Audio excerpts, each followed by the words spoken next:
Bien-aimé dans le Seigneur, bonjour, que le Seigneur te bénisse abondamment, qu'il nous bénisse abondamment.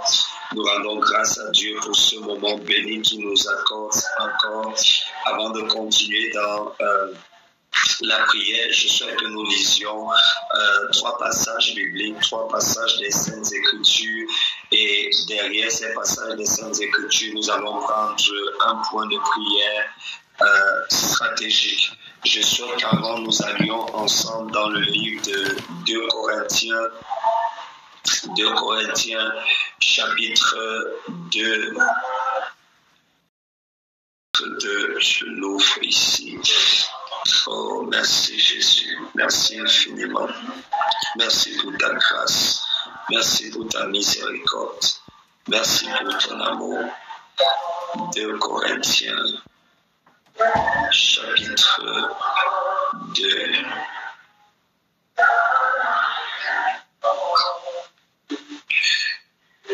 Je vais lire à partir du verset 8. 2 Corinthiens chapitre 2, je vais lire à partir du verset 8, mais le verset qui nous intéresse c'est le verset 11. Mais je vais lire à partir du verset 8 afin que nous soyons un peu dans le contexte de ce passage. La Bible dit: je vous exhorte donc à faire acte de charité envers lui, car je vous ai écrit aussi dans le but de connaître, en vous mettant à l'épreuve, si vous êtes obéissant en toutes choses. Si vous êtes obéissant en toutes choses. Si vous êtes obéissant en toutes choses. Or, à qui vous pardonnez, je pardonne aussi. Et ce que j'ai pardonné, si j'ai pardonné quelque chose, c'est à cause de vous, en présence de Christ, afin de ne pas laisser à Satan l'avantage car nous n'ignorons pas ses desseins. Je vais reprendre le verset 11. Il dit, afin de ne pas laisser à Satan l'avantage, car nous n'ignorons pas ses desseins. Nous n'ignorons pas ses desseins. Je voudrais que tu soulignes, disons, ce verset-là et surtout la dernière partie, afin de ne pas laisser à Satan l'avantage sur nous, car nous n'ignorons pas ses desseins. Ça veut dire que dessein ici, c'est but. Dessein ici, ce sont ses plans. Dans Jérémie, chapitre 29, le verset 11, le Seigneur dit aux Israélites, et il le dit par ricochet à nous, je connais les plans, je connais les projets, je connais les desseins que j'ai formés pour vous. Projet de paix et de bonheur et non de malheur. Ça, c'est ce que l'Éternel dit dans sa parole. Donc, Dieu a des projets pour nous. Dieu a des projets pour nos familles. Dieu a des projets pour nos enfants. Et il le dit de façon ouverte. Maintenant, nous avons la responsabilité d'aller vers lui afin de découvrir quels sont les projets que Dieu a pour nous, pour nos enfants, pour nos familles, pour nos mariages et même nos ministères. Ça, c'est ce que la parole de Dieu dit. Mais également, nous ne devons pas oublier, en fait, avant de prendre cette deuxième partie, je voudrais dire que chaque année qui arrive, Dieu a un plan pour nous. Chaque année qui arrive, Dieu a une volonté pour nous. Nous avons lu, c'était encore hier, dans Éphésiens chapitre 1, le verset 11e. Nous avons lu que Dieu fait toutes choses selon le conseil de sa volonté. Il fait toutes choses selon le conseil de sa volonté. Dans la façon la plus aisée pour un enfant de Dieu, quand je dis façon la plus aisée, je ne dis pas que en marchant dans la volonté de Dieu, il n'y aura pas d'épreuve, il n'y aura pas de challenge. Non, nous avons fait la différence. Nous avons dit que la différence, c'est qu'on peut passer par des épreuves, on peut passer par des challenges qui sont extrêmes, mais à l'intérieur de nous, il y a une sorte de paix. C'est une paix qui vient de Dieu, c'est une paix intérieure, une paix qui ne dépend pas des circonstances extérieures. Donc, lorsque nous marchons dans la volonté de Dieu, nous avons la garantie du succès, la garantie de la réussite, la garantie de la victoire. En fait, j'aime beaucoup ce que John Wesley avait dit. Il a dit, the will of God is an answered prayer waiting for somebody to be prayed. C'est-à-dire que la volonté de Dieu est un exaucement qui attend simplement quelqu'un qui va venir prier pour que cet exaucement-là se manifeste. Donc, lorsque nous sommes dans la volonté de Dieu, lorsque nous marchons dans la volonté de Dieu, l'exaucement est une conséquence logique, n'est-ce pas, de nos prières ou du fait que nous marchons dans la volonté de Dieu. Et nous avons vu avant-hier dans le livre d'Ésaïe, le chapitre 55, le 53, autant pour moi, au verset 6e, où le prophète Ésaïe prophétise et il dit que nous étions tous perdus comme des brebis. Chacun suivait son propre chemin, chacun suivait sa propre volonté, chacun suivait ses propres ambitions, chacun suivait ses propres desseins. Et il dit, ça c'était le signe que nous étions tous égarés comme des brebis. Mais quand Jésus va venir dans Jean chapitre 14, verset 6, Jésus va dire, je suis le chemin. Je suis le chemin. Donc à chaque fois qu'une année débute, il y a un chemin que Dieu a tracé pour toi. Il y a un chemin que Dieu, il y a des desseins que Dieu a pour toi. Il y a des projets que Dieu a pour toi, pour chacun de nous, pour nos maisons, pour nos familles. Mais également, pendant que nous regardons à ces projets que Dieu a pour nous, que Dieu a pour nos maisons, que Dieu a pour nos familles, que Dieu a pour nos enfants, nous ne devons pas oublier, a dit le Saint-Esprit à travers l'apôtre Paul, nous ne devons pas oublier, ignorer que Satan, le diable, ses esprits, ils ont également des desseins contre nous. Ils ont également des plans contre nous. Dieu a des projets pour nous, mais eux, ils ont des plans contre nous. Ils ont des desseins contre nous. Et nous ne devons pas ignorer cela. Nous ne devons pas vivre comme si nous ne sommes pas, comment je vais dire cela, nous ne savons pas qu'il planifie ou qu'il a planifié des choses contre nous. Parce que si nous ignorons cela, la Bible dit que ce serait lui donner de l'avantage. S'il te plaît, dis avec moi, je refuse de donner l'avantage à l'ennemi. Je refuse de donner l'avantage à l'ennemi. Au nom puissant de Jésus. Alors, la question qu'on pourrait se poser est celle de savoir comment parer les attaques de l'ennemi. Nous savons déjà que l'ennemi va planifier des choses. Comment désamorcer ce qu'il a planifié? Comment désamorcer ce qu'il a planifié? Comment désamorcer les plans de l'ennemi? Comment le faire? Merci, Père. Comment le faire? Nous allons lire, disons, 3 passages qui nous permettent de dévancer l'ennemi, qui nous permettent, n'est-ce pas, de ne pas tomber dans ses ruses, de ne pas tomber dans ses pièges. Allons ensemble, bien-aimés, allons déjà dans le livre de Éphésiens chapitre 6. Nous allons lire le verset 11 et le verset 12.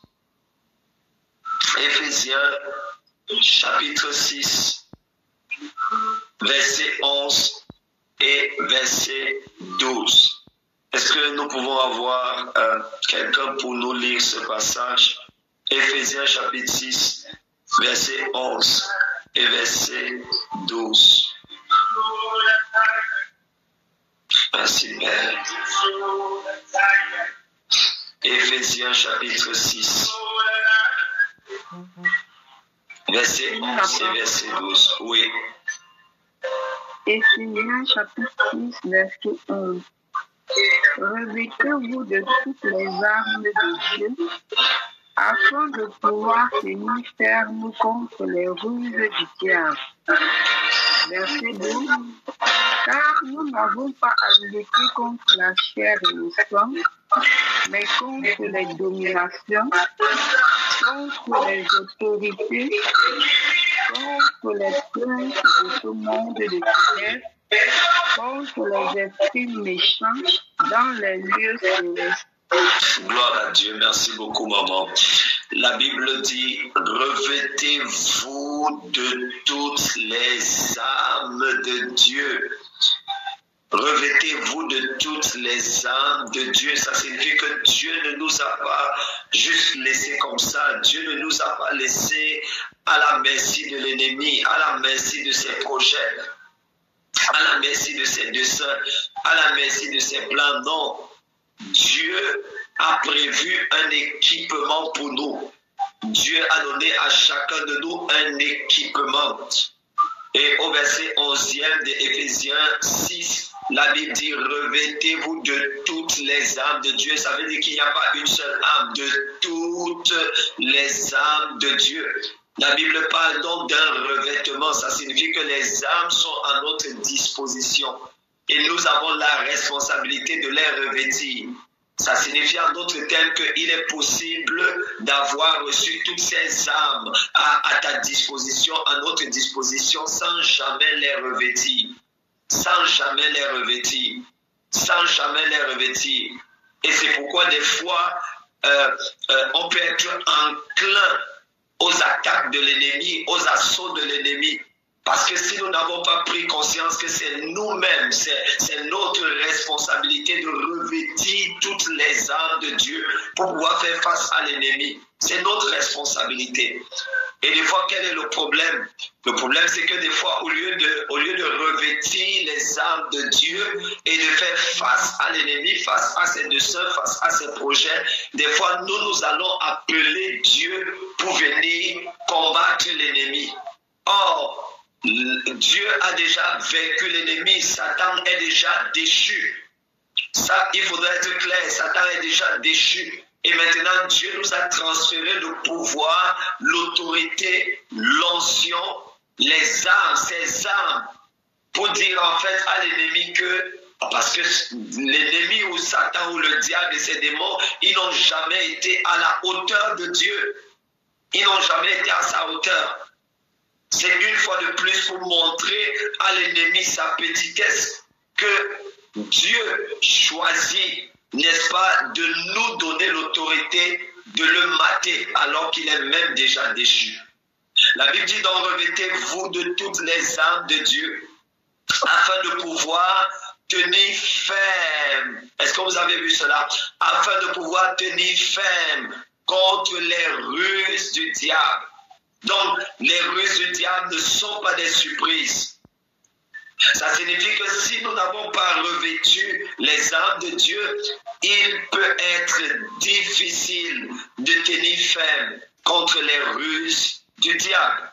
Le verset 12 dit, car nous n'avons pas à lutter contre la chair et le sang, mais contre les dominations, contre les autorités, contre les princes de ce monde de ténèbres, contre les esprits méchants dans les lieux célestes. Regardez, contre les esprits méchants dans les lieux célestes. Hier, nous avons lu le livre de Daniel, le chapitre 10. C'est par exemple un esprit méchant, c'est un prince qui a retenu Gabriel. Qui a retenu Gabriel lorsqu'il allait donner la réponse de Dieu au prophète Daniel. Et la Bible dit donc que c'est contre ce type d'entité en réalité que nous combattons. Le verset 13 dit, merci Jésus, le verset 13 dit, c'est pourquoi prenez toutes les armes de Dieu afin de pouvoir résister dans le mauvais jour et tenir ferme après avoir tout surmonté. Tenez donc ferme.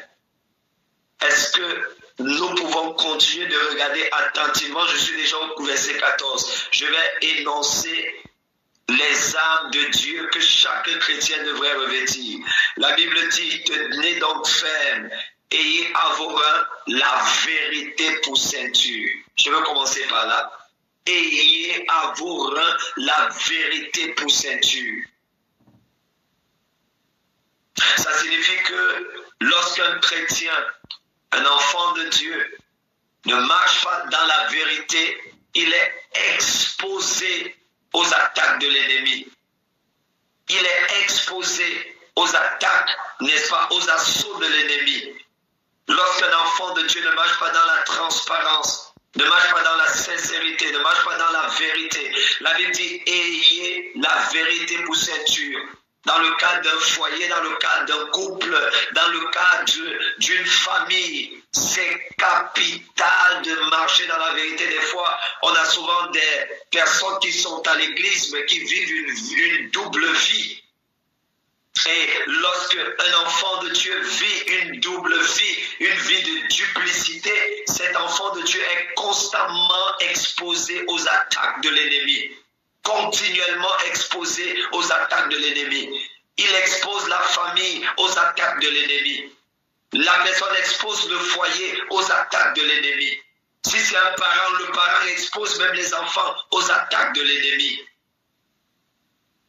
Le secret, donc l'un des secrets, c'est de marcher dans la vérité, de marcher dans la vérité, dans la sincérité. Est-ce que vous savez que marcher dans la vérité, ce n'est pas toujours marcher dans la perfection? Marcher dans la vérité, c'est être sincère vis-à-vis de Dieu. C'est être sincère vis-à-vis des personnes qui nous entourent.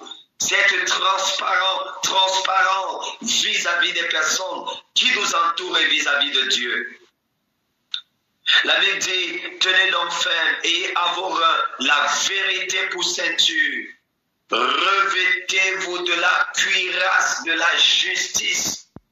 De la cuirasse de la justice. Et si vous étudiez un peu, disons, le combat, vous pouvez voir ce qu'on appelle la cuirasse. La cuirasse est un instrument de défense. Il arrive des fois que les guerriers portaient souvent, lors des combats des gladiateurs, ils portaient souvent une cuirasse sur leur main gauche pour parer les attaques de l'ennemi. Lorsque l'ennemi vient par exemple avec des épées ou des flèches, la cuirasse servait à parer les attaques de l'ennemi. Or la Bible dit ici, revêtez-vous de la cuirasse de la justice. Lorsqu'un enfant de Dieu marche donc dans la justice, cet enfant de Dieu, il est protégé comme par une cuirasse. Et c'est important de comprendre ici les différents niveaux de justice. Il y a la justice qui vient de la loi et il y a la justice qui vient de la foi. Donc lorsque la Bible demande de marcher par la justice, ici la Bible fait référence également et surtout à la justice qui vient de la foi. Donc, lorsque nous avons foi en Dieu, notre foi produit la justice. La Bible dit qu'Abraham eut foi en l'Éternel et l'Éternel le lui imputa en justice. Donc, la personne qui ne marche pas dans la foi, la personne qui ne marche pas, quand je dis marcher dans la foi, oui, j'utilise bien l'expression, je ne dis pas la personne qui n'a pas de foi. Parce que lors de notre nouvelle naissance, nous sommes nés de nouveau parce que Christ nous a imparti sa foi. C'est pourquoi dans Hébreux chapitre 12, la Bible dit, ayant donc les regards fixés vers Jésus, lui qui est l'auteur et le consommateur de notre foi. Donc tout enfant de Dieu a la foi. Ce qui montre que nous avons la foi, c'est parce que nous sommes nés de nouveau. C'est très important. Or, c'est une chose d'avoir la foi, mais ça c'en est une autre d'utiliser sa foi. Et le Saint-Esprit nous a enseigné il y a cela quelques jours que l'incrédulité ne signifie pas qu'on n'a pas la foi. Le fait de douter ne signifie pas qu'on n'a pas la foi. Le doute, l'incrédulité signifie simplement que bien qu'ayant la foi, cette foi-là fonctionne à l'envers. Est-ce que je peux avoir un amen?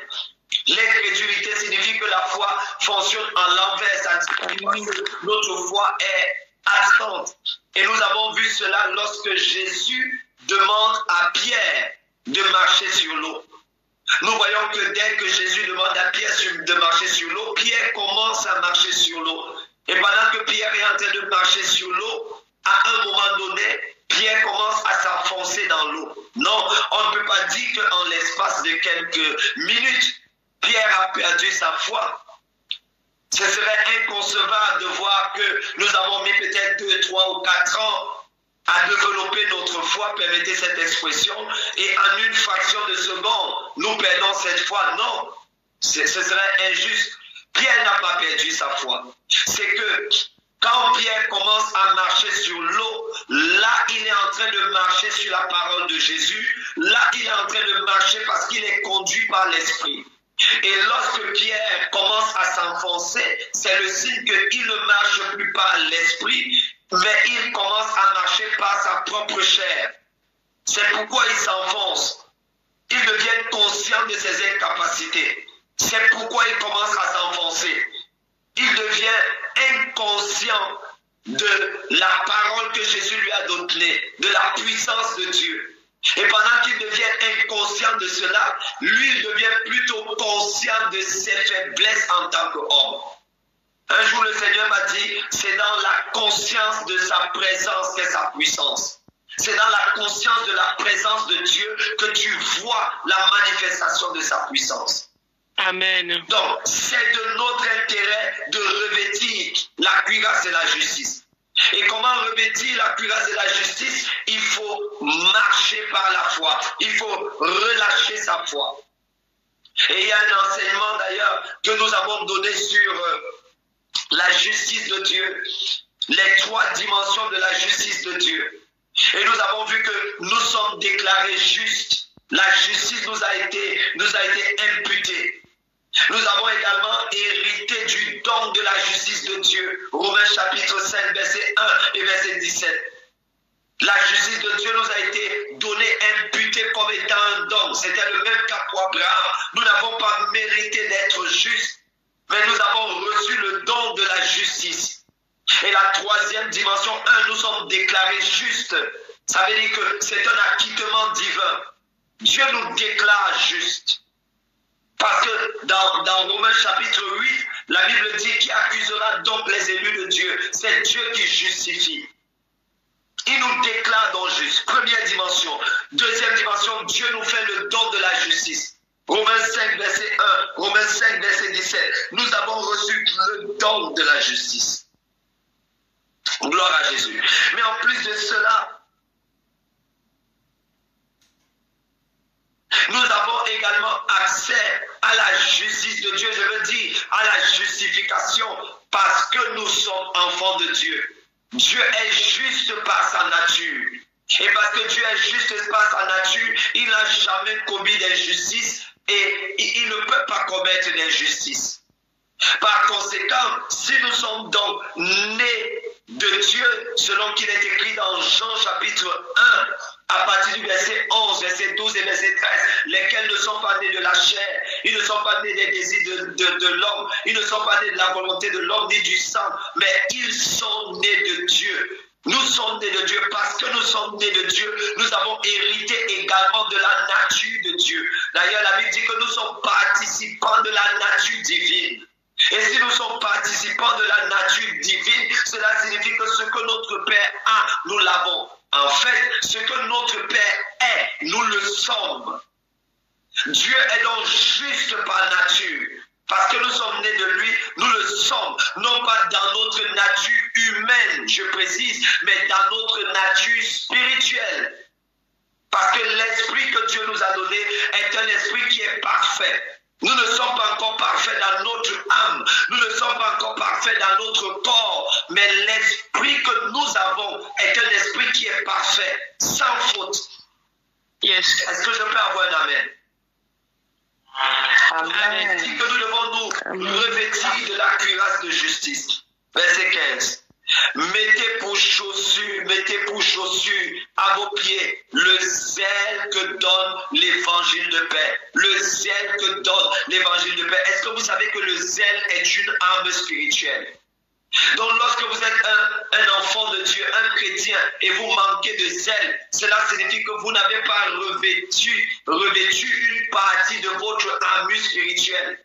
Le zèle est une arme spirituelle. C'est pourquoi l'apôtre Paul, ou alors le Saint-Esprit à travers l'apôtre Paul, nous encourage à chaque fois en disant que Dieu ne nous a pas donné un esprit de timidité. Nous devons être des personnes qui sont zélées. Et comment est-ce qu'on reconnaît quelqu'un qui est zélé? C'est quelqu'un qui prêche l'évangile de la foi. C'est quelqu'un qui partage sa foi avec les autres. C'est quelqu'un qui prêche l'évangile aux autres. C'est quelqu'un qui a de la passion pour le Seigneur Jésus. C'est quelqu'un qui a de la passion pour les saintes écritures. C'est quelqu'un qui a de la passion pour les choses de Dieu. C'est quelqu'un qui a de la passion pour les choses célestes, les choses d'en haut. C'est quelqu'un qui n'est pas seulement charnel. C'est quelqu'un dont la vie spirituelle ne repose pas seulement sur les biens de la terre, demander les choses de la terre, les maisons, les voitures et toutes ces choses, non. Amen. Ces choses sont bonnes, ces choses sont bien, ces choses ne sont pas mauvaises, mais ces choses ne sont pas l'essentiel, mes frères et mes sœurs. Yes. Ces choses ne sont pas notre destination finale. La Bible dit, mettez pour chaussure à vos pieds le zèle que donne l'évangile de paix. Vous savez pourquoi la Bible parle de cela? Parce que dans Ésaïe chapitre 52, le verset 7, la Bible dit que qu'ils sont beaux sur les montagnes, les pieds de celui qui annonce la bonne nouvelle. Les pieds de celui qui annonce la bonne nouvelle, qui prêche l'évangile de paix et de bonheur. Les pieds de celui qui dit à Sion, ton Dieu règne. Le zèle est une arme spirituelle. La passion pour Jésus est une arme spirituelle. Il y a des attaques de l'ennemi que vous ne verrez pas. Il y a des attaques de l'ennemi qui seront parées. Juste parce que vous marchez dans le zèle qui vient de l'évangile de paix. Gloire à Jésus.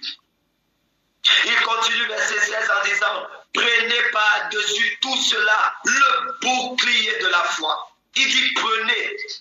Waouh. Il dit prenez. Si vous demande de prendre le bouclier de la foi, ça veut dire qu'il sait que vous n'êtes pas en pénurie de foi. Donc quelqu'un peut avoir le bouclier de la foi sans le prendre.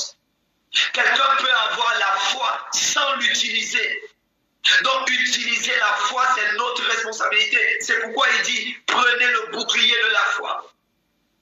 Des fois, on voit souvent des bien-aimés qui disent que oh, j'ai perdu la foi. Non, en réalité, lorsque tu es né de nouveau, tu n'as jamais perdu la foi. Parce que la foi de Dieu habite ton esprit. C'est parce que tu marches dans la chair. C'est parce que cette personne marche dans la chair qu'elle pense qu'elle a perdu la foi. Non, parce que si quelqu'un dit qu'il a perdu la foi, ça signifie qu'il a perdu le salut. Or, pour avoir le salut, il nous faut la foi. Pour maintenir le salut, il nous faut la foi. La foi est dans l'élément nécessaire. Donc, en réalité, quand nous sommes nés de Dieu, nous sommes des enfants de Dieu, nous avons reçu la foi de Dieu, parce que la Bible dit que Jésus est l'auteur et le consommateur de notre foi. Donc, la foi que nous avons, c'est la foi de Jésus. La même foi qui est identique à celle de Jésus. Pourquoi est-ce que je le dis? C'est la Bible qui le dit. Jésus ne peut pas nous demander de faire des choses comme lui et de faire des choses plus grandes que lui sans nous donner une foi qui est identique à la sienne. Il ne peut pas nous donner une foi qui est inférieure à la sienne et nous demander de faire des choses comme celle qu'il a faites et même plus grandes que celle qu'il a faites. S'il nous demande de faire ces choses, c'est parce qu'il sait que nous avons reçu de lui une foi qui est identique à sa foi. Est-ce que je peux avoir un amen? Donc le problème n'est pas l'absence de foi. Le problème est l'utilisation de la foi. Quand je suis né de nouveau, le problème n'est pas si j'ai la foi ou pas, ou si j'ai une grande foi ou pas, ou si j'ai une petite foi ou pas. Non, ce n'est pas là le problème. Quand je suis né de nouveau, le problème c'est est-ce que je connais comment utiliser ma foi? En fait, c'est ça. Amen. Est-ce que je connais, est-ce que je comprends comment utiliser ma foi? Vous pouvez avoir de l'électricité dans votre concession sans que cette électricité ne circule, ou alors sans que les ampoules, voilà, sans que les ampoules ne soient allumées. Vous pouvez avoir de l'électricité à la maison, mais si vous n'allez pas allumer, appuyer sur l'interrupteur, vous pouvez rester dans les ténèbres. Vous pouvez avoir de l'eau dans votre concession, dans votre maison, mais si vous n'allez pas ouvrir le robinet, l'eau ne va pas couler. Et la foi est comme l'eau dans une concession. Pour que la foi fonctionne, il faudrait que le robinet soit ouvert. Yes. La foi est comme l'électricité dans une pièce, dans une concession. Pour que nous ayons la manifestation tangible de l'électricité dans une maison, il faut allumer l'interrupteur. Si donc quelqu'un ne connaît pas où se trouve l'interrupteur dans la maison, il va penser qu'il n'y a pas d'électricité dans cette maison. Mais il se trompe, il y a de l'électricité, mais il ne sait pas seulement comment faire fonctionner cette électricité. Lorsque nous sommes nés de nouveau, nous avons donc l'électricité de Dieu dans notre esprit. Amen.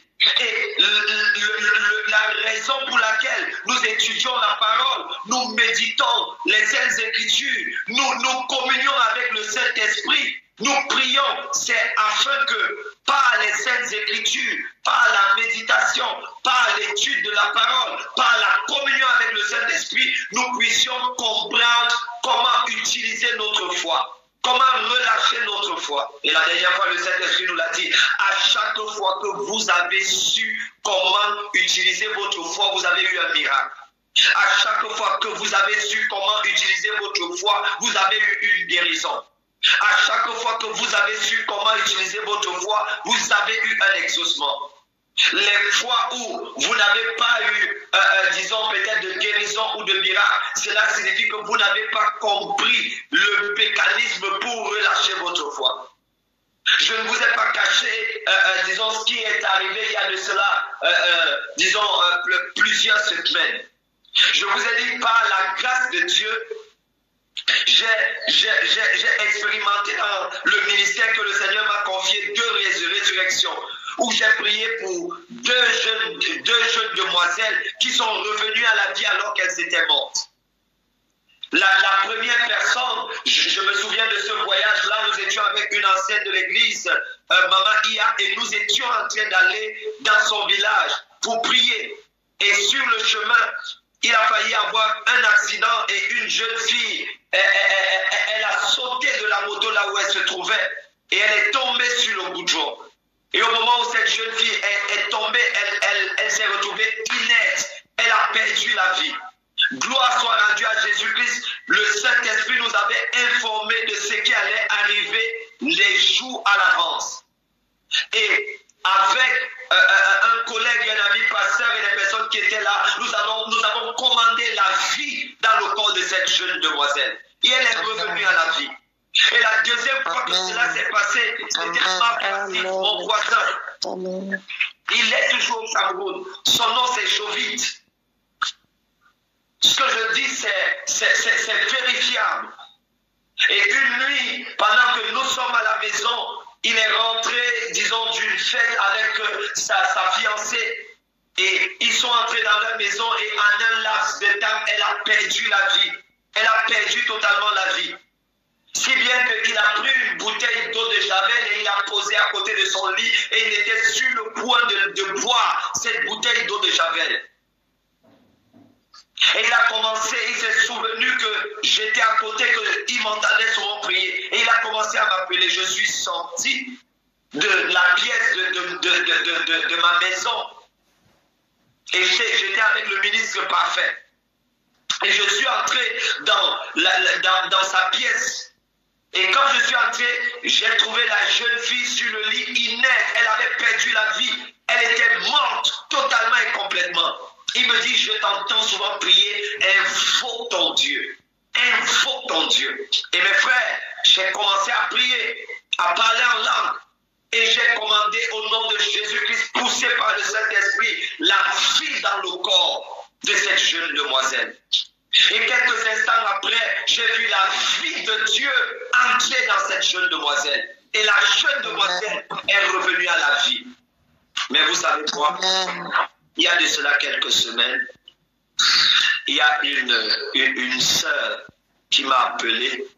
Elle m'a dit, j'ai une situation, je fais face à une situation. J'ai ma sœur qui est dans un autre pays et elle a accouché.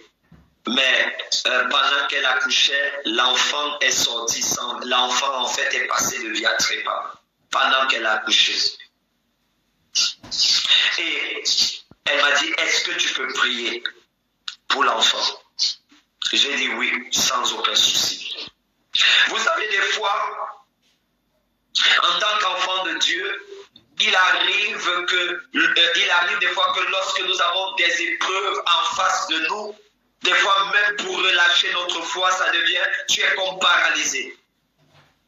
Je lui ai dit oui, je veux bien prier. Et elle m'a passé, disons, une personne qui était, toujours à l'hôpital avec, disons, la dépouille de cet enfant. Et j'ai prié pendant plusieurs minutes. J'ai prié pendant plusieurs minutes pour que l'enfant revienne à la vie. L'enfant n'est pas revenu à la vie. Jusqu'à cet instant, l'enfant n'est pas revenu à la vie. Maintenant, j'ai deux options devant moi. La première option, je peux dire que ce n'était pas la volonté de Dieu que l'enfant revienne à la vie. Oui, mais c'est trop facile. C'est trop facile de dire que ce n'était pas forcément la volonté de Dieu. Oui, il y a des cas où ce n'est pas la volonté de Dieu. Mais n'oubliez pas que dans le livre de Matthieu, chapitre 10, la Bible déclare clairement, c'est Jésus qui parle. Il dit que chassez les démons, guérissez les malades, chassez les démons, ressuscitez les morts. Vous avez reçu gratuitement, donné gratuitement. C'est ce que Jésus dit. Donc Jésus dit ressusciter les morts. Jésus nous commande de ressusciter les morts. Il nous commande de fonctionner avec l'onction de résurrection. Mais vous voyez, dans ce cas, je ne peux pas dire que non, vraiment, les conditions n'étaient pas réunies ou forcément... ce n'était pas la volonté de Dieu, non. La vérité, c'est que je n'ai pas encore maîtrisé comment relâcher ma foi pour voir des successions de résurrection. Je n'ai pas encore maîtrisé la technique spirituelle, le processus spirituel pour voir à chaque fois des résurrections. Parce que n'oubliez pas que l'onction de résurrection habite en nous. La Bible dit que si celui qui a ressuscité Jésus-Christ d'entre les morts, si l'Esprit qui a ressuscité Jésus-Christ d'entre les morts habite en nous, ne va-t-il pas revitaliser nos corps mortels? Ne va-t-il pas revitaliser nos corps mortels? Ça veut dire qu'en tant qu'enfant de Dieu, nous devons avoir et prendre la responsabilité d'étudier la parole de Dieu, de méditer les Saintes Écritures, de communier avec le Saint-Esprit afin d'être capable de discerner comment l'onction de Dieu fonctionne, comment la foi fonctionne. Amen. Parce que des fois, lorsque nous n'arrivons pas à comprendre comment l'onction de Dieu fonctionne, comment la foi fonctionne, nous commençons à accuser Dieu. Nous commençons à dire que non, c'est Dieu qui n'a pas voulu. Nous commençons à... Dieu ne peut pas... Dieu nous a donné l'onction de guérison. Il nous a donné l'onction de résurrection. Il nous a donné l'onction de miracle. Il nous a donné l'onction de prophétie. Il nous a donné l'onction de parole de connaissance. Il nous a donné l'onction de foi, l'onction de discernement des esprits. Il nous a donné toutes ces choses. Et s'il nous a donné toutes ces choses, ça signifie qu'il voudrait que nous vivions ces choses. Amen. Amen. Mais le problème... Comment ça fonctionne? Or, si je n'étudie pas la parole, si je ne médite pas les Saintes Écritures, je vais vivre une vie chrétienne insipide. Une vie chrétienne où je n'ai jamais eu des expériences surnaturelles, moi-même avec Dieu. Une vie chrétienne où c'est d'autres personnes qui vont toujours me raconter les expériences surnaturelles qu'ils ont eues avec Dieu. Une vie chrétienne où je vais juste lire les expériences surnaturelles dans la Bible. Et ne jamais les vivre moi-même. Mais mes frères et mes soeurs, je refuse de vivre une telle vie chrétienne, je vous assure. Je refuse de vivre une telle vie chrétienne. Il dit donc, revêtez-vous de la cuirasse de justice. Mettez pour chaussures à vos pieds le zèle que donne l'évangile de paix. Prenez par-dessus tout cela le bouclier de la foi. Et tu vois, lorsque une telle chose arrive, je ne vais pas dire que ok, maintenant, vraiment, je ne vais plus prier. Si on me demande de prier pour quelqu'un qui a perdu la vie, je ne vais plus prier pour sa résurrection. Non, pas du tout. Non, pas du tout. Si jamais quelqu'un m'appelle pour prier pour une personne qui a perdu la vie, je vais encore prier. Je vais encore prier. Je vais prier jusqu'à ce que je maîtrise comment fonctionne cette onction. Je souligne ici qu'il y a des cas où c'est la volonté de Dieu que la personne rentre dans la gloire. Et j'ai donné ce témoignage. J'ai donné le témoignage, par exemple, de l'un de mes frères qui est rentré dans la gloire. J'étais là quand il rentrait dans la gloire. Et quand je suis arrivé dans la pièce où il était en train de rendre l'âme, je n'ai pas prié. Je n'ai pas prié pour que le Seigneur le maintienne. Je n'ai pas prié pour que le Seigneur le ramène à la vie. Pourquoi? Parce que le Seigneur, bien des jours avant, m'avait déjà informé de son départ et de la volonté qu'il aille se reposer. Mais là, c'était la volonté de Dieu qui rentre dans la gloire. Nous sommes passés à côté de combien d'opportunités? Juste parce que nous n'avons pas su faire fonctionner notre foi. Bien aimé, c'est notre responsabilité de savoir comment faire fonctionner notre foi. Regardez, lorsque l'entreprise qui distribue l'électricité, lorsqu'elle t'a déjà ici en France, on a par exemple EDF, Électricité de France.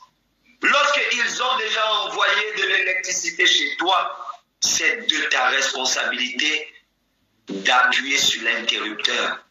Ce n'est pas EDF qui viendra appuyer sur l'interrupteur. Et des fois, ce que nous faisons, c'est que nous appelons EDF et nous demandons à EDF de venir appuyer sur l'interrupteur dans nos maisons. Non, EDF ne viendra jamais. Pour ceux qui sont par exemple au Cameroun, c'est comme si vous appeliez, je ne sais pas moi, est-ce que la Sonel existe encore? Je crois que c'est plus la Sonel. On a changé le nom de l'entreprise. Voilà. C'est un peu comme si vous appeliez Eneo chez vous et que vous demandiez à Eneo de venir appuyer sur l'interrupteur. Ils ne viendront jamais parce que appuyer sur l'interrupteur de ta foi, c'est ta responsabilité. Ce n'est pas un ange, ce n'est pas un archange qui va venir appuyer sur l'interrupteur de ta foi.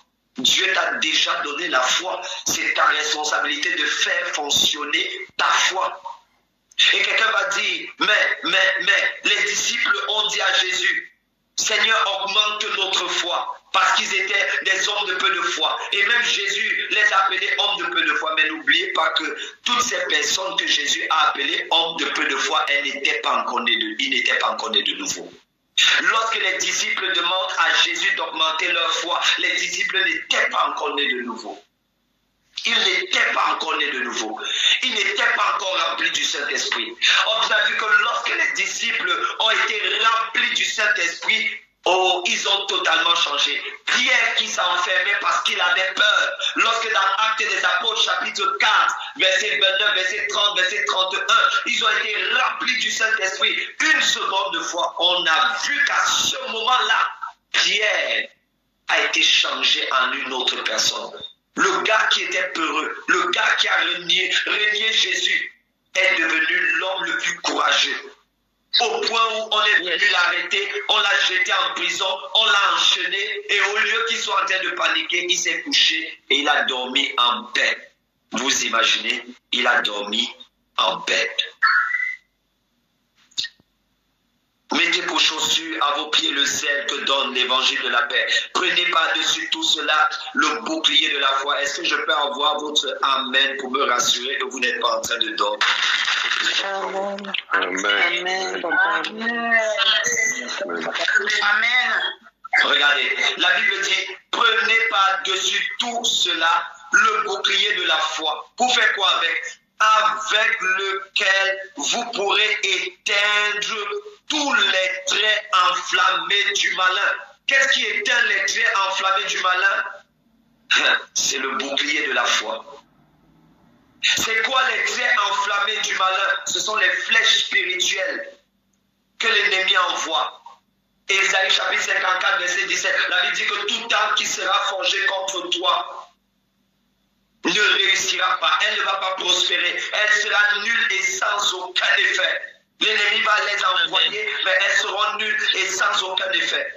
Comment faire en sorte que ces armes de l'ennemi soient nulles et sans aucun effet? En utilisant le bouclier de la foi, sans douter dans son cœur. Parce que Jacques chapitre 1, verset 8 a dit que un homme qui demande des choses en doutant dans son cœur, qu'il n'espère pas les recevoir. Comment est-ce que je sais que ma foi est en train de bien fonctionner lorsque j'ai réussi à écarter le doute à l'intérieur de moi? Parce que le doute n'est pas l'absence de la foi, mais le doute est le signe que la foi fonctionne à l'envers. Est-ce que quelqu'un a saisi ça? Le doute n'est pas l'absence de foi, mais le doute est le signe que la foi fonctionne à l'envers. Il dit avec lequel vous pourrez éteindre tous les traits enflammés. Vous avez vu tous les traits. La Bible ne dit pas certains. Tous les traits. La maladie est un trait enflammé de l'ennemi. La Bible dit tous les traits. J'ai mon frère. Vous allez écouter son témoignage. Le Seigneur les a libérés, leur a donné de multiples délivrances. Sa maison, sa famille a été attaquée par les sauts de l'ennemi. Avec le cancer, avec des choses, des maladies. Je dis sa famille. Mais gloire soit rendue à Jésus-Christ qui s'est montré fidèle. Il va donner son témoignage. Ils vont donner leur témoignage. Des choses extraordinaires. Ils ont tenu ferme dans la foi. Ils ont tenu ferme dans la prière. Le Seigneur, l'ennemi attaque le mari. Après, il attaque l'épouse, il attaque les enfants.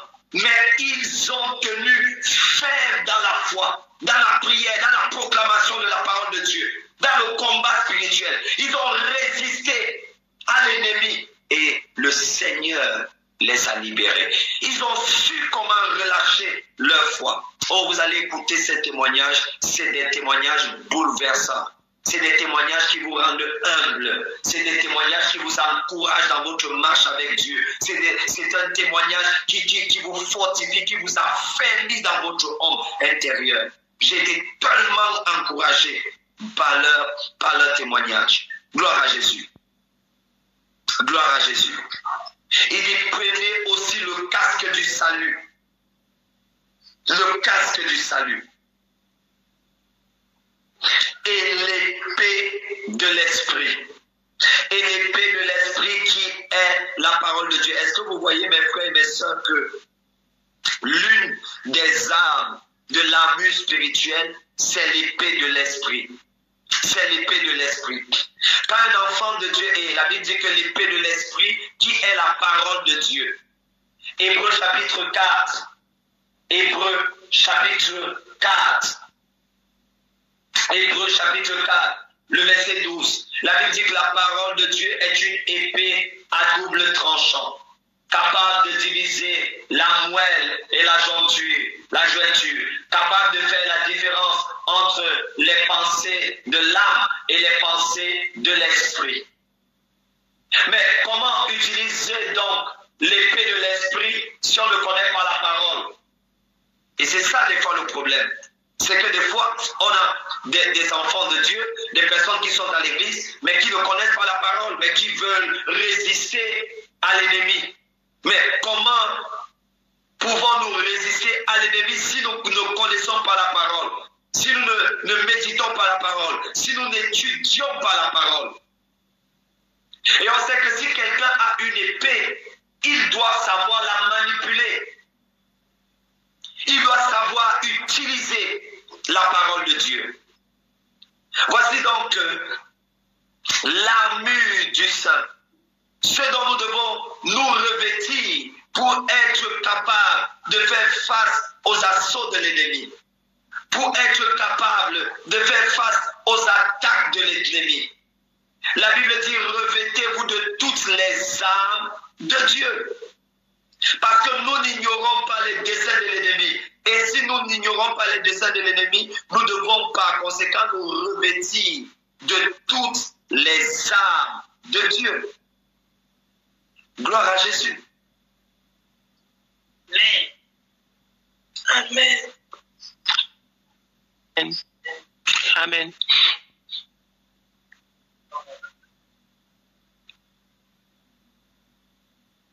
Dans le livre de Jacques chapitre 4 que nous avons lu, je crois que c'était hier soir, Jacques chapitre 4 verset 7, la Bible dit, et soumettez-vous donc à Dieu, résistez au diable, tenez ferme, résistez au diable, et il s'enfuira loin de vous.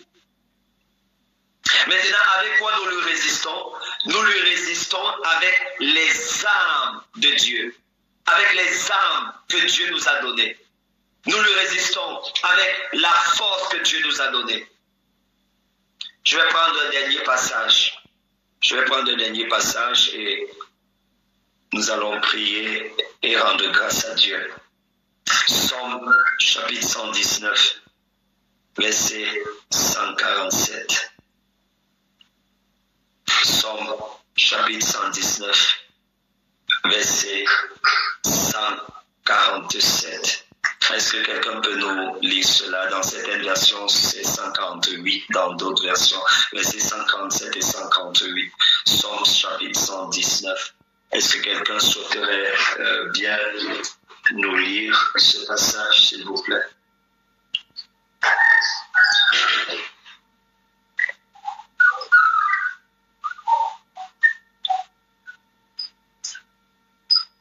Psaume chapitre 119, verset 147. Est-ce qu'il y a un lecteur, une lectrice? Oh, j'espère que vous ne dormez pas.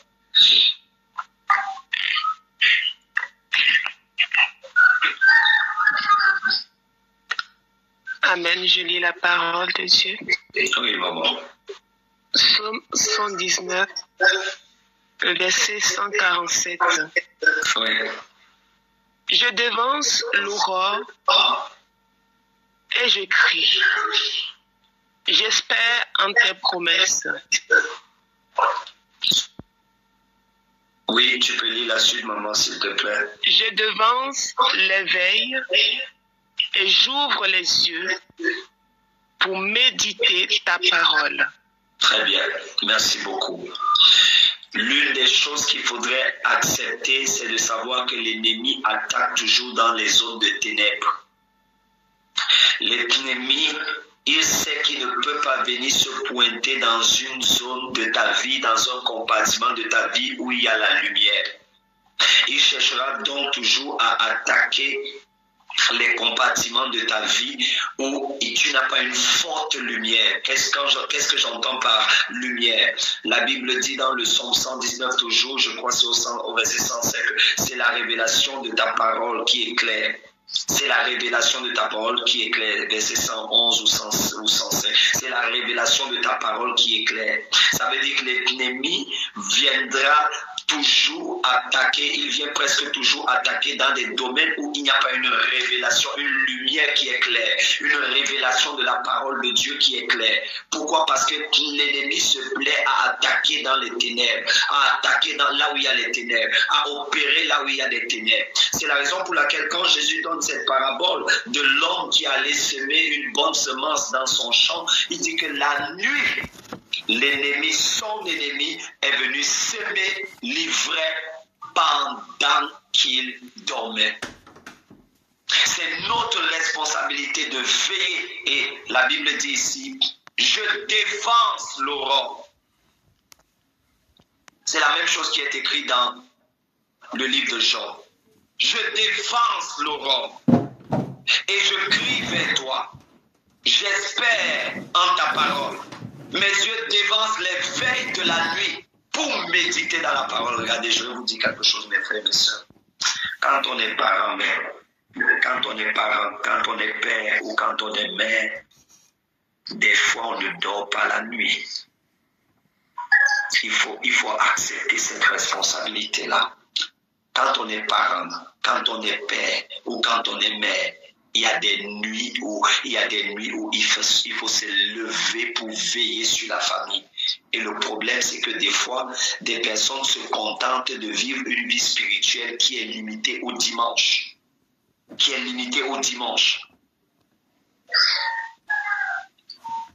C'est pourquoi des fois,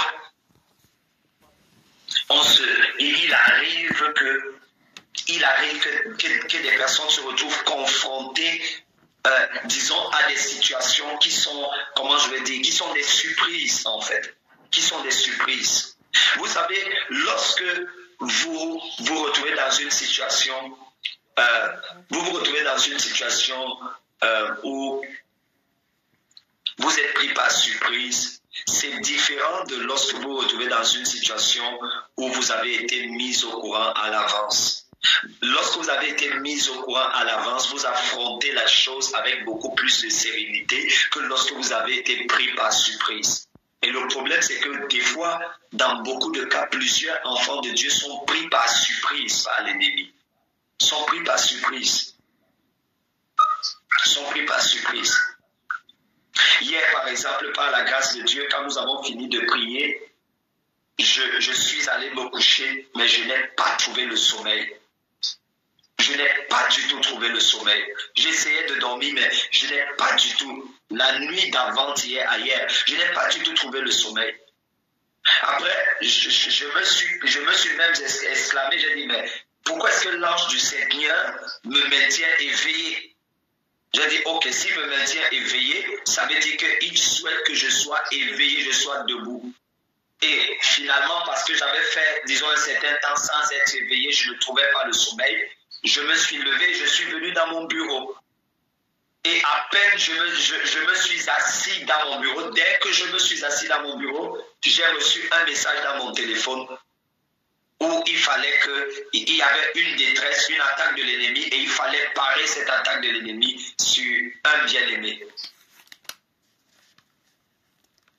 Et lorsque j'ai commencé à prier pour ce bien-aimé, pour ce frère-là. Je me suis retrouvé dans une vision que le Seigneur m'a montrée, ça fait entre 1 mois et demi et 2 mois, sur le bien-aimé en question, où le Seigneur m'avait montré l'attaque.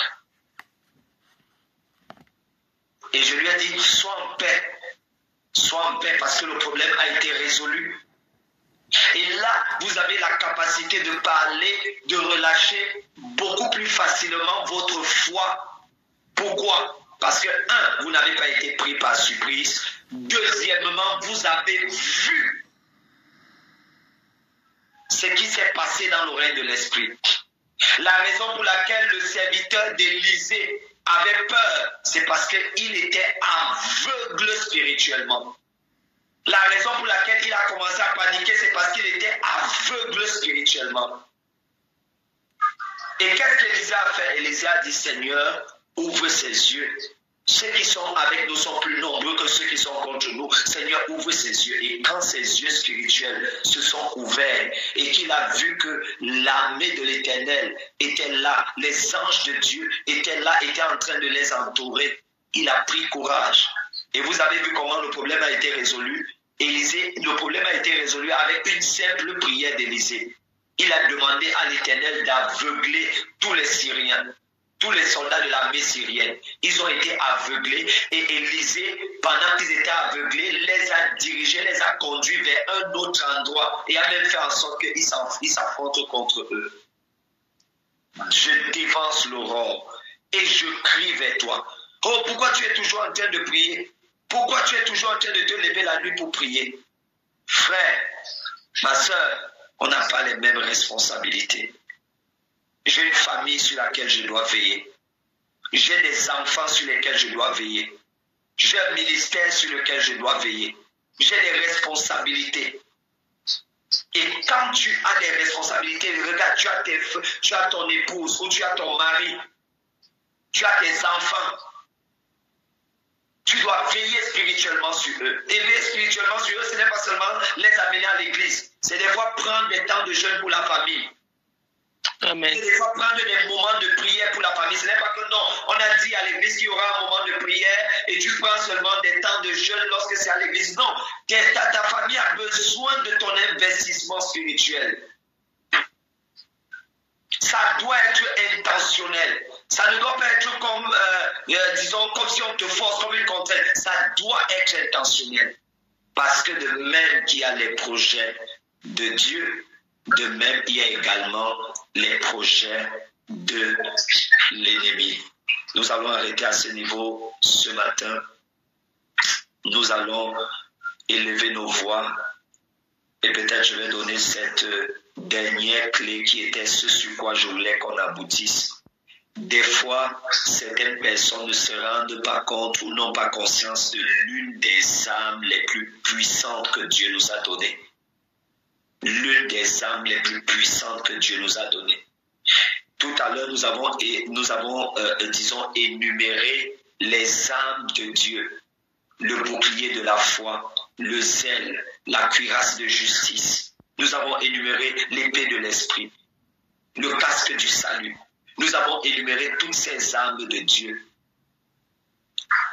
Nous avons également énuméré le fait de dévancer l'aurore, se lever très tôt pour prier. Et c'est ce que Jésus faisait, se lever des fois la nuit pour contrecarrer les plans de l'ennemi. Parce que c'est dans la nuit, dans les ténèbres, dans l'ignorance que l'ennemi prospère, il vient semer l'ivraie. Nous avons cité toutes ces choses-là. Je ne vais pas revenir ce matin sur l'une des armes utiles, secrètes, qui s'appelle le parler en langue. Le parler en langue. Lorsque tu ne sais pas quoi prier, le parler en langue.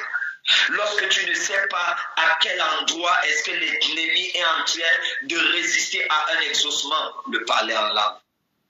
Lorsque tu sens que l'ennemi est en train de multiplier les oppositions, mais tu ne sais pas par où commencer, la prière en langue. La Bible dit que le Saint-Esprit sonde même les profondeurs de Dieu.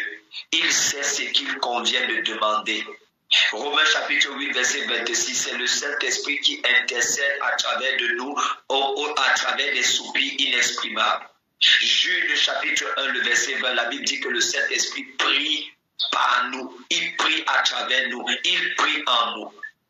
Mais je voudrais qu'on termine sur cette âme et je crois que durant toute cette journée, le Saint-Esprit met dans mon esprit que nous devons utiliser pendant toute cette journée cette âme que je vais vous donner, qui se trouve maintenant, vous connaissez déjà cette âme, dans le livre de Actes des Apôtres chapitre 16. S'il vous plaît mes frères, souffrez qu'on lise une bonne partie du texte de Actes des Apôtres chapitre 16, parce que je vais nous montrer une ruse de l'ennemi et après on ira vaquer à nos occupations. Actes des Apôtres, chapitre 16. J'ai besoin d'un lecteur ou d'une lectrice, s'il vous plaît. Actes des Apôtres, chapitre 16. Actes des Apôtres, chapitre 16. J'ai besoin de quelqu'un qui va lire Actes des Apôtres, chapitre 16. Je lis la parole, Actes des Apôtres, chapitre 16. Oui. Il se rendit ensuite à Derbe et à Lystre. Oui. Et voici, il y avait là un disciple nommé Timothée, fils d'une femme juive, fidèle et d'un père grec.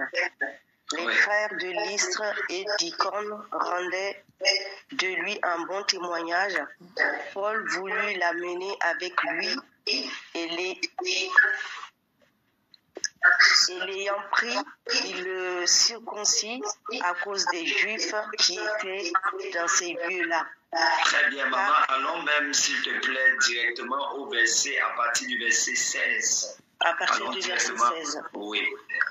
Comme nous allions au lieu de prière, une servante qui avait un esprit de python et qui, en devinant, procurait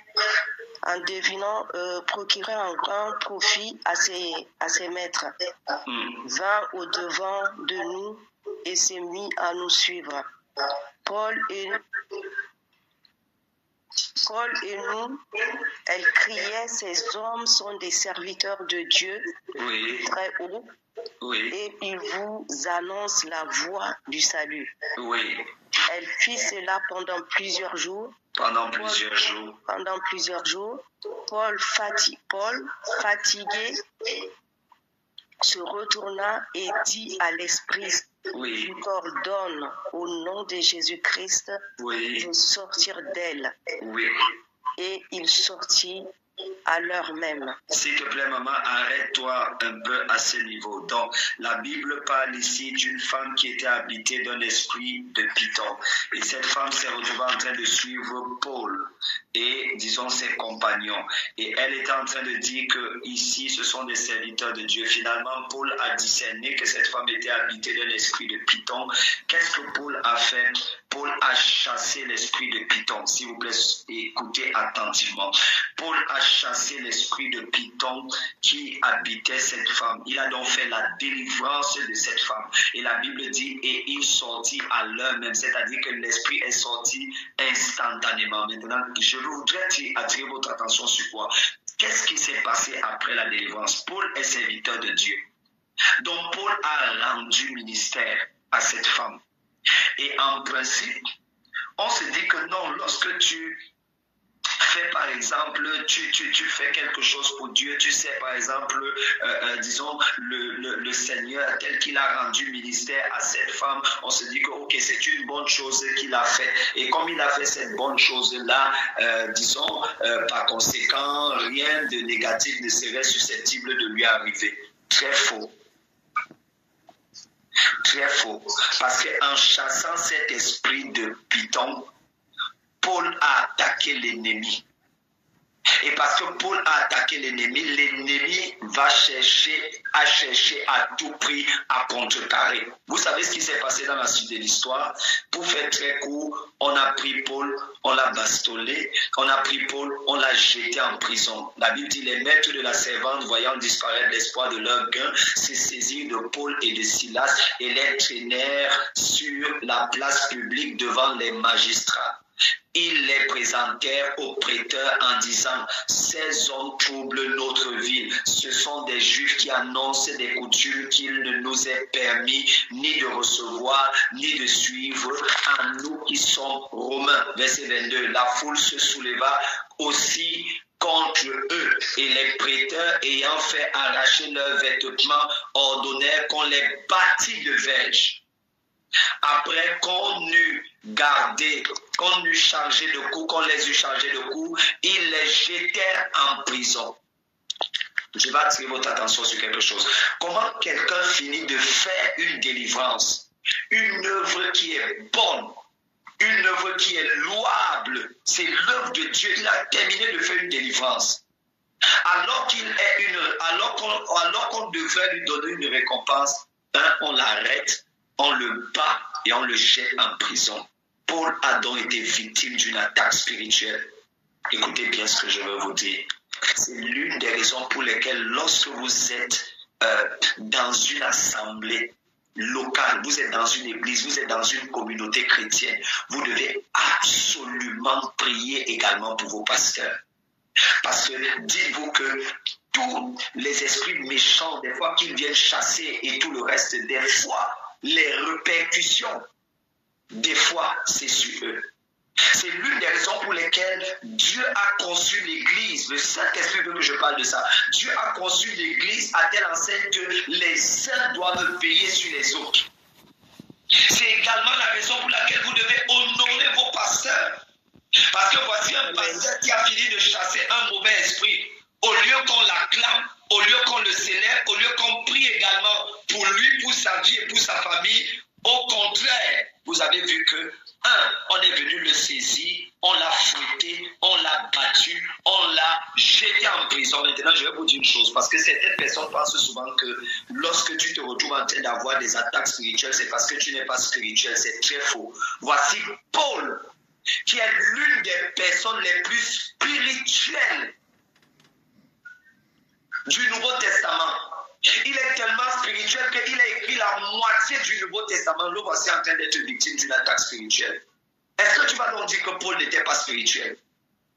Ça veut dire que le combat avec l'ennemi, c'est un combat qui est réel. Mais la bonne nouvelle, c'est qu'il n'est pas resté permanemment dans cette épreuve. Amen. La bonne nouvelle, c'est qu'à travers cette épreuve, Dieu s'est glorifié. C'est ça la bonne nouvelle en réalité. Mais est-ce que vous voyez quand même que là, il a été battu, après avoir été battu, il a été jeté en prison. Donc certains challenges que tu as, ce n'est pas parce que tu n'es pas spirituel. Certains combats que tu as, ce n'est pas parce que tu es spirituel ou parce que les autres seraient plus spirituels que toi. Est-ce que je peux avoir un amen? Amen. Amen. La foule se souleva contre lui. Après qu'on les eut chargés de coups, ils les jetèrent en prison en recommandant au geôlier de les garder sûrement. Oh, mais ce qu'il y a derrière, c'est ça qui est extraordinaire. Le geôlier ayant reçu cet ordre, les jeta dans la prison intérieure et leur mit les ceps aux pieds.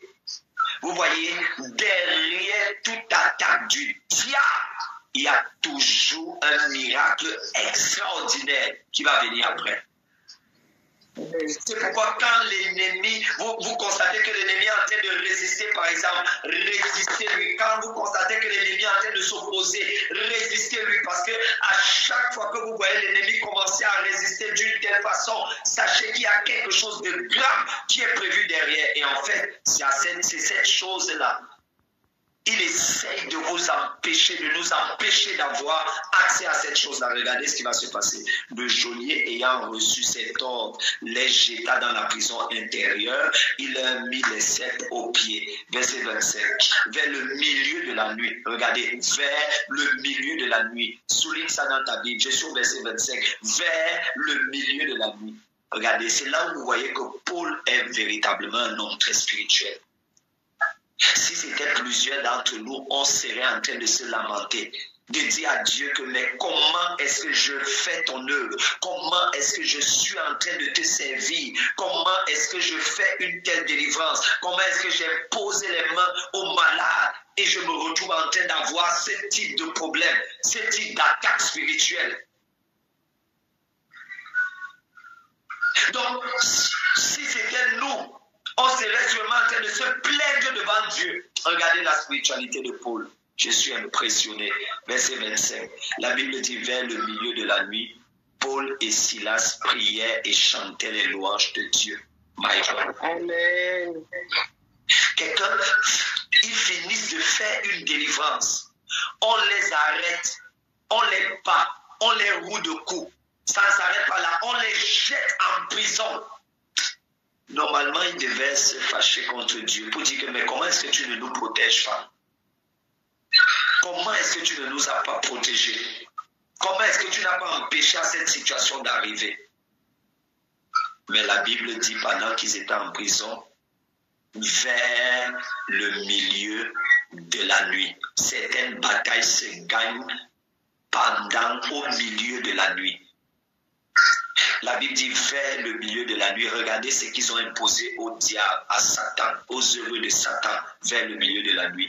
Paul et Silas priaient. Ça, c'est la première des choses. Deuxièmement, chantaient les louanges de Dieu. Et les prisonniers les entendaient. Les prisonniers sont devenus perplexes. Comment est-ce qu'on peut avoir battu, arrêté de tels hommes? On les met en prison, mais eux, ils se lèvent, ils prient. Et ils chantent les louanges de Dieu. Tu sais ce que ça signifie? Ça signifie que cette attaque avait également pour but de retourner Paul et Silas contre Dieu. De faire en sorte que Paul et Silas se rebellent contre Dieu, lui disant que mais comment nous on te sert et au lieu de nous protéger, tu nous laisses à la merci des attaques spirituelles. Mais la ruse du diable n'a pas fonctionné parce que Paul et Silas connaissaient Dieu. Paul et Silas savaient que ces oppositions ne venaient pas de Dieu mais venaient de Satan. Et parce qu'ils savaient que ces oppositions ne venaient pas de Dieu mais venaient de Satan, ils ont utilisé l'une des armes qui généralement achèvent Satan. Écoutez bien ce que je veux dire. Au milieu des grandes épreuves, utilisez la louange. Au milieu des grandes épreuves, utilisez la louange. Au milieu des grands combats, des grandes résistances, utilisez la louange. Et le Saint-Esprit nous a donné cette parole prophétique depuis la fin de l'année et en début de cette année. Que l'une des choses que l'ennemi essaie toujours de faire, l'ennemi essaie toujours de diminuer ta louange. De diminuer ton temps de louange. L'ennemi essaye d'enterrer notre louange. L'ennemi essaye de différer notre louange. L'ennemi essaye de piétiner notre louange. L'ennemi n'aime pas quand nous louons Dieu. Et nous l'avons expliqué dans l'un des enseignements que j'ai donné dans une session de l'école internationale de la prière. La raison pour laquelle l'ennemi n'aime pas quand nous louons Dieu, c'est parce qu'avant, c'est l'ennemi qui avait la position de celui qui louait Dieu. Et du fait de cette position, il savait qu'il y a des récompenses qui sont attachées à celui qui loue Dieu. Donc quand l'ennemi essaye de nous empêcher de louer Dieu, il essaye de nous empêcher d'avoir accès aux récompenses qui sont attachées spécifiquement à la louange. Quelles sont ces récompenses? Jésus nous a montré quelles sont ces récompenses. Quand Satan vient tenter Jésus, il dit à Jésus que prosterne-toi devant moi et adore-moi. Si tu te prosternes devant moi et tu m'adores, je vais te donner toutes les richesses de ce monde. Donc le diable montre que il y a un principe spirituel qui veut que lorsque tu adores un esprit ou une entité, il te transfère les richesses, il te transfère les ressources. Donc Paul et Silas ont prié et chanté les louanges de Dieu. La Bible dit tout à coup, il se fit un grand tremblement de terre, en sorte que les fondements de la prison furent ébranlés. Au même instant, toutes les portes s'ouvrirent. La louange et la prière ouvrent les portes. Donc dans la nuit, quand vous vous levez, vous louez, vous priez et vous louez dans la nuit, vous ouvrez les portes que l'ennemi avait fermées. Vous ouvrez les portes spirituelles que l'ennemi avait fermées. Vous ouvrez les portes de grâce, de percée, d'opportunité que l'ennemi avait fermées à votre famille, à votre ministère, à votre entreprise. Vous les ouvrez lorsque vous vous levez, vous priez, n'est-ce pas? Vous louez le Seigneur pendant la nuit. La Bible dit tout à coup, il se fit entendre un grand bruit. Au même instant, toutes les portes, la Bible dit toutes les portes, pas certaines, la Bible dit toutes les portes s'ouvrirent et les liens, regardez quelle délivrance, et les liens de tous les prisonniers furent rompus. Waouh! Pas seulement les liens de Paul et de Silas, les liens de tous les prisonniers. Donc, la prière et la louange de Paul et de Silas pendant la nuit n'a pas seulement libéré Paul et Silas, mais a non seulement libéré Paul et Silas, mais également toutes les personnes qui étaient dans la prison où ils se trouvaient.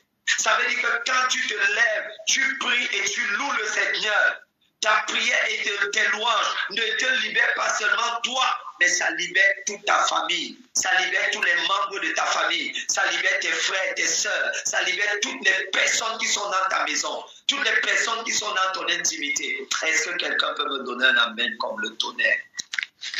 Amen. Nous allons arriver à ce niveau et pas derrière. Amen. Ils ont été libérés de la prison. Les prisonniers se sont convertis, dont l'ennemi était en train d'attaquer une grande moisson. L'ennemi est en train d'attaquer une grande moisson des âmes. Nous allons arrêter à ce niveau. Nous avons pris 30 minutes de plus. Il est 7h03 en France.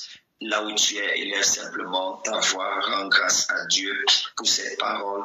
Durant toute cette journée, sois dans une atmosphère de louange. Durant toute cette journée, soyons dans une atmosphère de louange. Hier, nous avons prié et aujourd'hui, soyons dans une atmosphère de louange où nous allons louer le Seigneur, lui rendre grâce, n'est-ce pas, au milieu de tout ce qu'il peut y avoir comme épreuve, au milieu de tout ce qu'il peut y avoir comme incompréhension. Nous allons élever la louange, là où tu es en grâce à Dieu.